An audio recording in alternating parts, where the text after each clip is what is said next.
I've been so close to giving up on my old iPad Pro. And I'm not just saying that to sound dramatic. I've been seriously contemplating a second mortgage just so I can buy a new M5 powered iPad Pro. As an artist, I bought into the whole dream about 6 years ago, a portable and powerful design studio. This one sheet of glass has been my sketchbook, my vector building station, my final art production, and the center of my art business all in one. The hardware has always been there, especially with this one. It is a 2020 iPad Pro 11-inch. It uses an A12Z chip, and it has been surprisingly powerful for these past 6 years. I like the screen size and this Apple Pencil as well. This is an Apple Pencil 2nd generation. It's not even an Apple Pencil Pro.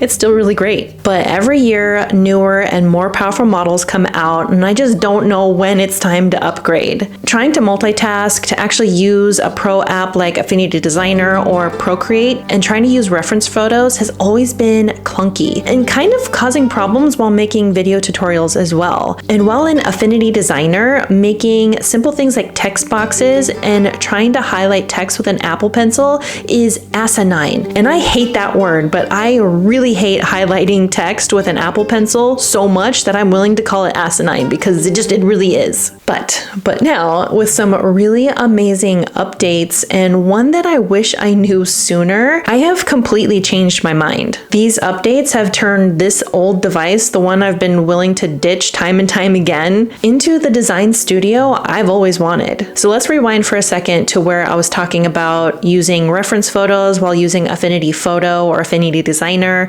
or even something like Procreate, or just trying to use multiple apps while in these art and design apps. For years, the only real multitasking tools were split view and slide over, and they seemed fine, but for an actual creative workflow, it didn't work really great. Split view was just too rigid. It locked you into that 50-50 or 70-30 split, and that's it. So imagine you're deep in an illustration in Affinity Designer, and you've got your main canvas up, and you need a reference photo for like anatomy or just something. So you try to use a split screen, and it's not even there. Like, why? There were no options to split your screen to use another app at all. And this limitation was a constant headache for Affinity users who just wanted the power of a desktop app on a portable screen. And that is why the new windowed apps from the iOS 26 update feels so important. Because for the first time, Apple stopped treating the iPad like a giant iPhone, and it started treating it like a real workspace. The difference can sound really insignificant. Apps can now open in proper floating windows, but for Affinity users, this is huge. Total game changer, all the superlatives. Now I can have Affinity Designer or Affinity Open on the right, since I'm right-handed, and use a reference picture from my camera roll on the left. And it's not locked into Apple's weird preset layouts like it did with Stage Manager. And finally, it's just not fighting with the operating system to see two things at once.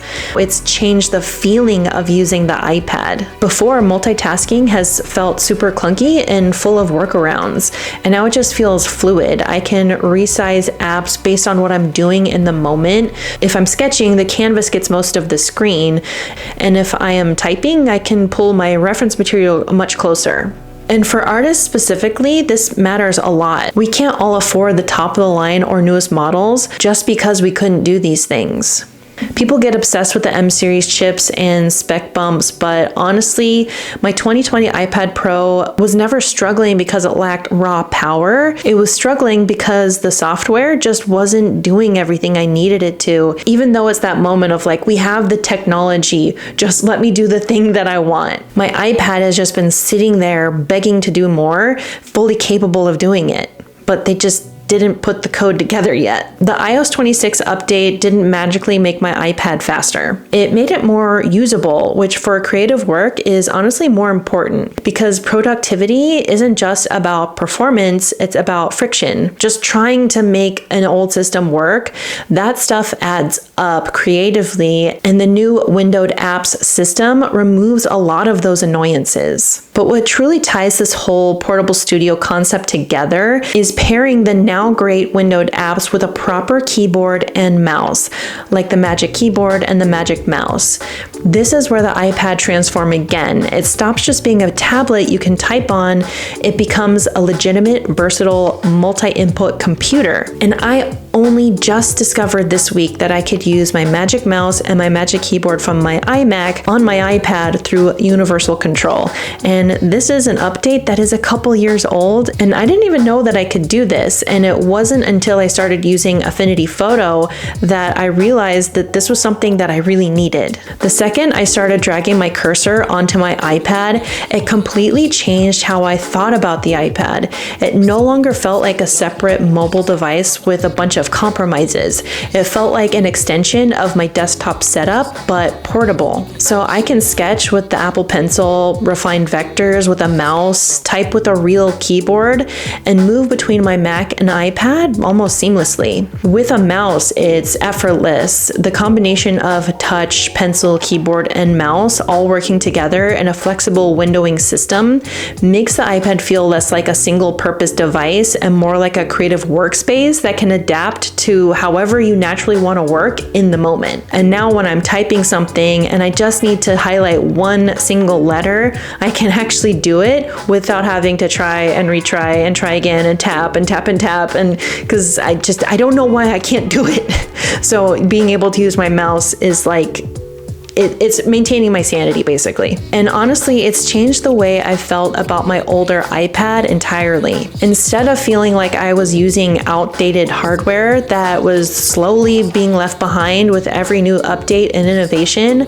I started realizing how capable it still is. A lot of these newer features suddenly made the device feel modern again, not obsolete, but evolving in a way that I really hadn't expected.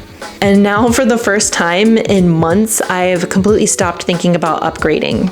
Not only just because I can't afford it, but because I don't even need it. And newer iPads are still really impressive, and I'm sure they're on my horizon someday. All right, we're doing the reveal. Whoa!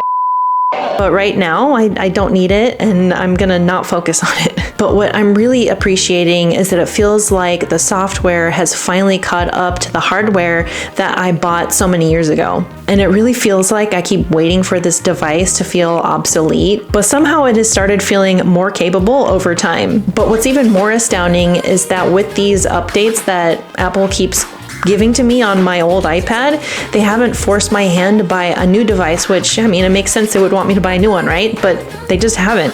So I'm gonna keep using this really great iPad on projects like this one right here. So go watch me make something really cool with this old trusty iPad.